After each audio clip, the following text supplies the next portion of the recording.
রিপন ভাই অলরেডি ফুয়াদ ভাই অনেক কিছু বলে ফেলেছে এই বিষয়ে। মানে আমার সরল প্রশ্ন যে মানে এই জায়গাটা থেকে পেছনে হাঁটার উদ্দেশ্যটা যে কারণ হিসেবে দেখানো হয়েছে টেকনিক্যাল কমিটির অ্যাপ্রুভাল নেওয়া হয়নি, এইটা মানে আপনি এন্ডোর্স করেন কিনা? আমি বিষয়টা আসলে মানে অবগত নই। আচ্ছা। যেহেতু অবগত নই, অবহিত নই, সুতরাং এখানে আমার মন্তব্য করাটা বোধহয় তাহলে যেটার সম্পর্কে আপনি অবগত আমি শিওর সেটা নিয়ে একটু আপনার কাছ থেকে শুনি। সেটা হচ্ছে চুলা জ্বলছে, নিবু গ্যাস পাচ্ছে না সাধারণ মানুষ এবং গাড়ি চালকরা ক্ষুব্ধ। আর একটা হচ্ছে ঘন ঘন লোডশেডিং, রাতে অন্ধকার নামে চট্টগ্রাম বিমানবন্দর। আরেকটা সম্পর্কিত। এর আগেও গত সপ্তাহে আপনি বলেছেন এই বিষয়টা নিয়ে, তারপর আমি আবারও জিজ্ঞেস করি যে দায়িত্বশীল জায়গা থেকে মন্ত্রী যারা আছেন, এই পুরো পোর্টফোলিওটা যারা দেখছেন, তারা যে বক্তব্যগুলো দিচ্ছেন, এর আগের সপ্তাহে উনি বলেছেন দিন গোনার কথা, অর্থমন্ত্রী বলেছেন 2 বছর সময় লাগবে। এখন 2 বছর মানুষকে আসলে এগুলো সবর করবে? 2 বছর আসলে লাগবে না।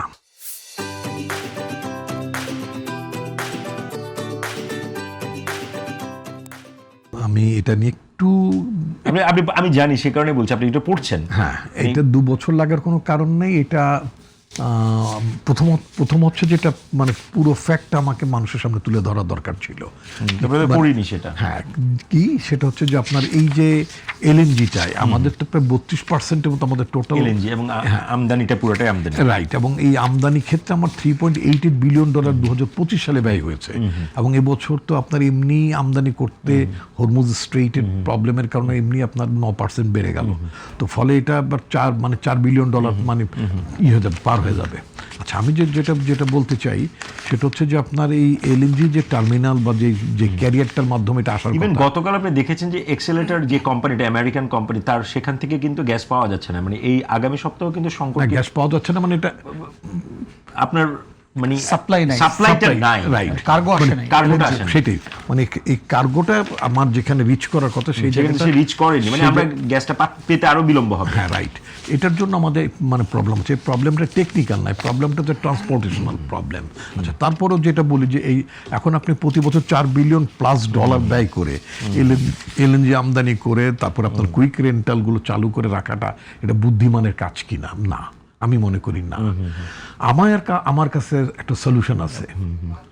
আমি কি আলোচনা করেছিলাম আমার সলিউশন? বলেছেন যে স্টোরেজ করে আপনার ওই বিদ্যুতের ক্ষেত্রে আপনার একটা সলিউশনের কথা বলেছেন। বিদ্যুতের ক্ষেত্রে একটা স্টোরেজ করা একটা মানে ব্যবস্থায় আছে। এটা ইন্ডিয়াতে অলরেডি তারা 4টা প্ল্যান্ট করেছে, চায়নাতে আছে, আরো গ্যাসের ক্ষেত্রে আপনাকে যেটা করতে হবে, আসলে গ্যাস তো আপনি এখনই অ্যাডক ভিত্তিতে আপনি খনন করে আনতে পারবেন না।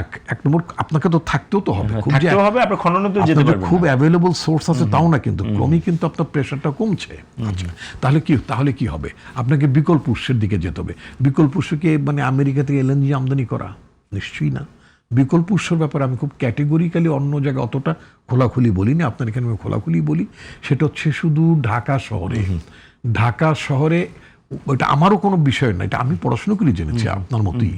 মানে আমার তো নিজস্ব কোনো মানে ঢাকা শহরে শুধু ঢাকা শহরে আপনি 6 মানে আপনার গিগা ওয়াট বিদ্যুৎ, অর্থাৎ 6000 মেগাওয়াট বিদ্যুৎ আপনি শুধু ঢাকা শহর থেকে আপনি করতে পারেন, উৎপাদন করতে পারেন, সেটা গ্যাস দিয়ে না।